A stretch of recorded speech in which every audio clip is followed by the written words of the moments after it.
Sige niya kakagatin. Meron tayong isa doon. May gusto akong picturean. Gayahin natin yung mga nakaganon. Ha? Yung mga nakaganon. Yung mga nakaganon.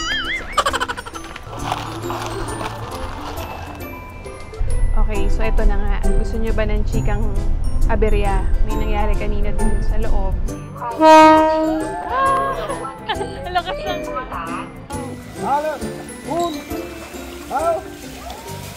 Hi everyone, and we are back because today we are going to Bangkok!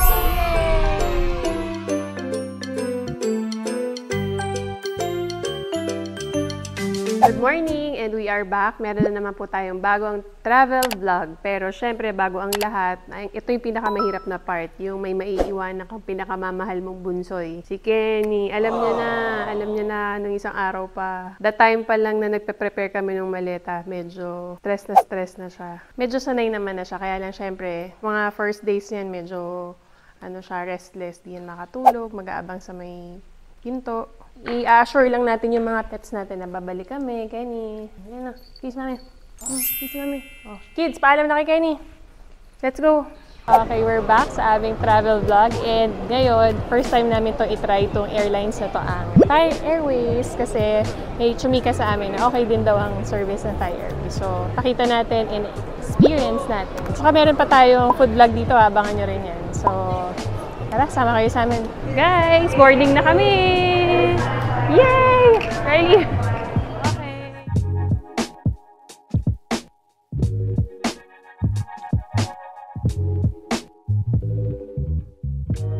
Meal time! Ito ang aming pagkain. Stir-fried shrimp with chili paste. At mga iba pa. So, si Opa, kumakain na at meron siyang downloads. Ako, watching classic movie. Ang mga kids, so far, so good. Ayan, kumakain na sila. Mga independent na talaga. Kain na rin si Ate Jing. So, eto na nga. Kumakain na kami. Yung stewardess, ang option lang na binigay sa amin ay chicken and shrimp. Pero, hindi sinabi na spicy yung shrimp. Siguro, masasuggest lang namin, pwede naman tayo, di ba, mag-pre-order? Usually, pag nag-book ka naman ng flights, nakapag-pre-order tayo ng pagkain para din sure din yung makakain ng mga kids natin and yung personal preference natin. Pag ganitong travel, talagang nagme-make effort si Elton maghanap ng yung maluwag na legroom. So, lagi sa ganitong area kami kumukuha kasi sa kanya, kailangan niya talaga dahil matangkad siya. Usually, either dyan sa area na ganyan, sa may exit or dito sa gitna. And we have just landed. Nandito na kami sa Bangkok. Ayan. Munti kami maiwan. Ito talaga si Elton. Iwanan mo kami kanina. Taranta kami ni Jing. Nasa tuktok pa kami ng escalator. Takbo daw, takbo. Paano? Explain. Jing, saan tayo punta? Ako sa Sandalan. Ikaw? Ikaw? So, nandito na kami sa area ng mga kuhanan ng bagahe. And nabilis lang from pagka-landing namin hanggang sa immigration. Parang 10 minutes lang. Ang bilis lang talaga. So, ang next gagawin namin after makuha yung bagahe, magpapalit kami ng pera. And first time din namin gawin ang dinala namin. Instead of US dollars, peso ang dinala namin. So, meron dyan. Yan, magkakatabi lang yan. Nandun yung mga wifi, mga parang luggage wrapping booth. Ito yan. May Happy Reach. Merong currency exchange. Pero dito, kita nyo naman. Ayan, mas maraming pumipila. So, based din sa research namin, mas maganda daw talaga dito magpalit. And, dire-require lang naman nila makita yung passport mo. So, ayan siya. Ayan po, so after po namin sa money exchange, bumalik po kami dito sa arrival area, dito po sa Bay 4. Mostly dito naman po nag-aantay yung mga magpipick up sa inyo, yung mga agencies na pagbubukan nyo. Like kami, sa clock namin to binook. Isang van, kasi instead of mag-taxi kami, gusto namin yung convenient for us dahil marami po kaming bagahe. Ani po kami, itong nabook namin is good for 6 packs and allowed kami ng 9 luggages. So yun po, ang presyo lang po ng binayaran dito is 1,050 pesos. Kumbaga, hindi ka na mahirapan mag-train